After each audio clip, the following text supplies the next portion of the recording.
بلے کا نشان جو ہے وہ ہر صورت وہاں سے بھی مل جائے گا. آج ایک سپریم کورٹ میں درخواست دائر کی گئی ہے بیرسٹر گوہر کی جانب سے, اور جو اس میں موقف اختیار کیا گیا وہ میں آپ کے سامنے رکھ دیتا ہوں. انہوں نے کہا کہ پشاور ہائی کورٹ کے جج نے قانون کی غلط تشریح کی جس کے باعث ناانصافی ہوئی. 26 دسمبر 2023 کو عارضی ریلیف دیا گیا تھا. عارضی ریلیف سے قبل فریقین کو نوٹس دیا جانا ضروری نہیں. درخواست میں کہنا ہے کہ ناقابل تلافی نقصان کے خدشات کے تحت عبوری ریلیف دیا جاتا ہے. پشاور ہائی کورٹ کو بتایا کہ بلے کا نشان نہ ملنے سے ناقابل تلافی نقصان ہوگا. پشاور ہائی کورٹ نے اجلت میں فیصلہ دیا. کیس پہلے ہی ڈویژنل بینچ کے سامنے مقرر تھا. ڈویژنل بینچ سے پہلے سنگل بینچ فیصلہ کرنے کا مجاز نہیں ہے. اب یہ جو سنگل بینچ نے سٹے آرڈر کو کالعدم قرار دیا ہے یہ اس کا مجاز نہیں ہے, جبکہ آلریڈی جو ہے ڈویژنل بینچ کے پاس ہی, اور سنگل بینچ نے سنگل بینچ کا فیصلہ جو ہے وہ کالعدم قرار دیا. تو اس طرح نہیں ہوتا. ناظرین کرام, اب جو یہ اس کا نمبر لگ چکا ہے اس درخواست کا, اور بہت جلد جو ہے اس کے اوپر بھی تحریک انصاف کو ریلیف مل جائے گا. اب میں آپ کے بتاتا ہوں کہ کل ہوا کہ آپ پشاور ہائی کورٹ نے جو فیصلہ دیا اس حوالے سے بہت بڑی ڈنڈی ماری گئی ہے, اور خبر یہ ہے کہ پشاور ہائی کورٹ نے جو ہے وہ سٹامپ پیپر کے اوپر جو سٹامپ پیپر لیے ہیں دو بڑے لوگوں کے. یہ میں آپ کو خبر دے رہا ہوں کہ چھوٹی سی بھی کوئی آنچ ہمارے اوپر نہیں آئے گی یہ جو ہم فیصلہ کالعدم قرار کرنے لگے ہیں. یہ بہت بڑی سازش ہوئی ہے بلے کے نشان کے حوالے سے, اور دو بڑے لوگوں نے جو ہے دو بڑے افسران نے جو ہے وہ سٹامپ پیپر کے اوپر لکھ کے دیا, جھوٹا سٹامپ پیپر جو انہوں نے دیا. تو یہ واردات ڈالی گی بلے کے حوالے سے. ناظرین کرام, اس کے بعد آگے بڑھتے ہیں. فیض حمید صاحب کی جو انٹری ہوئی ہے وہ میں آپ کے سامنے رکھ دیتا ہوں. اس سے پہلے تھوڑا سا بات کر لیتے ہیں جو تاحیات نہلی کا معاملہ چل رہا ہے. ناظرین کرام, قاضی فائز عیسیٰ صاحب کی پوزیشن بڑے حد تک واضح ہو گئی. ان کے جو ریمارکس آئے تاحیات نہلی والا کیس جو چل رہا ہے اس کے اوپر قاضی فائز عیسیٰ صاحب کبھی یہ مثال دیتے ہیں, کبھی وہ مثال دیتے ہیں, کبھی کہتے ہیں کہ جو گناہ ہے اس کے بعد توبہ بھی ہو جاتی ہے, کبھی وہ کہتے ہیں کہ یہ تاحیات نہلی یعنی کہ ایک بار جرم کر لیا اس کی سزا مل گئی تو اس کے اوپر جو ہے وہ نااہلی کیسے ہو گئی. تو اس طرح کے جو ہے وہ مختلف دلائل جو ہیں وہ قاضی فائز عیسیٰ صاحب جو دے رہے ہیں, اور دوسری جانب ان کی پوزیشن واضح ہو گئی. مطلب انہوں نے آج یہ بھی کہا کہ جو منافق ہوتا ہے وہ کافر سے جو ہے وہ برا ہوتا ہے, یعنی کہ آپ کو انہوں نے کہا کہ یہ ایک بڑی گہری فلسفی ہے, بالکل ایسے ہی ہے. اس طرح کی بھی چیزیں انہوں نے کہی. اب جو میں نے کہا نا پوزیشن واضح ہو گئی ہے کہ انہوں نے کس طرح نواز شریف صاحب کو جو ہے وہ اہل کرنا ہے, اور لندن پلان کے اوپر وہ پورا گامزن ہے قاضی صاحب. تو وہ ذرا سنیے گا. وہ کہتے ہیں پاکستان کو یرغمال بنانے والے دوبارہ الیکشن لڑ رہے ہیں, اور یہ انہوں نے ان کے ریمارکس, اب یہاں سے آپ اندازہ لگا لیں, میرا خیال ہے یہاں سے ان کی پوزیشن ہی واضح ہو جاتی ہے کہ پاکستان کو یرغمال بنانے والے دوبارہ الیکشن لڑ رہے ہیں.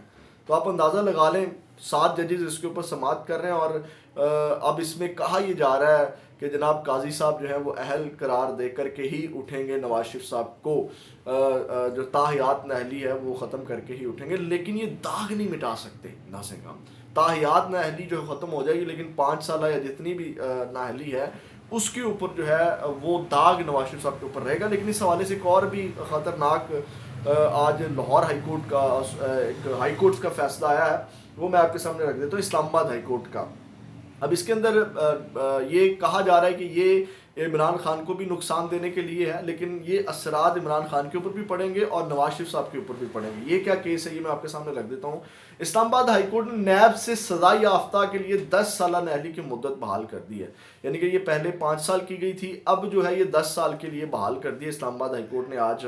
اور اس حوالے سے اب آپ اندازہ لگا لیں کہ یہ نواز شریف صاحب کے اوپر بھی اثرات پڑ سکتے ہیں, اور عمران خان صاحب کے جو القادر ٹرسٹ والا کیس ہے, توشہ خانہ والا, وہ بھی نیب دیکھ رہی ہے, تو ان کے اوپر بھی اثرات پڑ سکتے ہیں. ناظرین کرام, اب آتے ہیں فیض حمید والا جو معاملہ ہے وہ میں آپ کے سامنے رکھ دیتا ہوں. فیض حمید صاحب, آپ کو پتا ہے کہ دھرنا کیس, اور یہ ایک بیانیہ بنانا چاہتے تھے کہ فیض حمید کا نام بھی آپ کو پتا ہے پچھلے دنوں میں کچھ لیگی رہنماؤں نے لیا, استعمال کرنے کی کوشش کی بیانیے کے لیے, اور دھرنا کیس کے اندر آپ کو پتا ہے کہ بار بار ان کو بلانے کی کوشش کی جا رہی تھی کہ یہ آئیں گے اور یہ بیان دیں گے. آپ کو پتہ ہے کہ دھرنا وہ کہا جا رہا ہے کہ یہ نون لیگ کو گرانے کے لیے تھا اور کسی کو لانے کے لیے تھا. بڑے واضح ریمارکس دیے تھے قاضی فائز عیسیٰ صاحب نے. آپ کو یاد ہوگا جب فرسٹ ڈے ہیئرنگ تھی, کس کو فائدہ دینا تھا, کس کو وزیر اعظم بنانا تھا, کس کو وزیر اعظم کون سا پسندیدہ وزیر اعظم لانے کے لیے سب کچھ کیا گیا.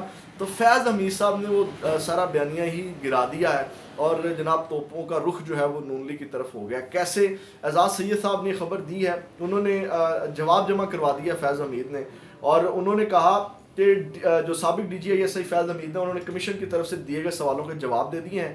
اور اب فیض حمید نے جواب میں کہا کہ 2017 میں ہونے والے دھرنے میں اس وقت کی حکومت کی ہدایت پر تحریک لبیک کے ساتھ مذاکرات کیے تھے. ذرائع کے مطابق فیض حمید اپنے جواب میں بتایا کہ 2017 کے اس وقت وزیر اعظم شاہد خاقان عباسی اور وزیر داخلہ احسن اقبال کی سربراہی میں کابینہ کا ایک اجلاس ہوا, جس میں انٹیلیجنس کے سربراہ نوید مختار اور ملٹری قیادت بھی شریک تھی. ان تمام افراد کی مشترکہ ہدایات پر ٹی ایل پی سے مذاکرات کیے تھے, اور فیض حمید نے حکومت کے خلاف سازش کرنے کے الزامات کی تردید کر دی. یعنی کہ اس وقت کی حکومت کے خلاف, جو کہ قاضی صاحب بھی سمجھتے ہیں کہ سازش ہوئی, تو انہوں نے ان تمام الزامات کی تردید کر دی ہے. اب قاضی صاحب کہاں جائیں گے؟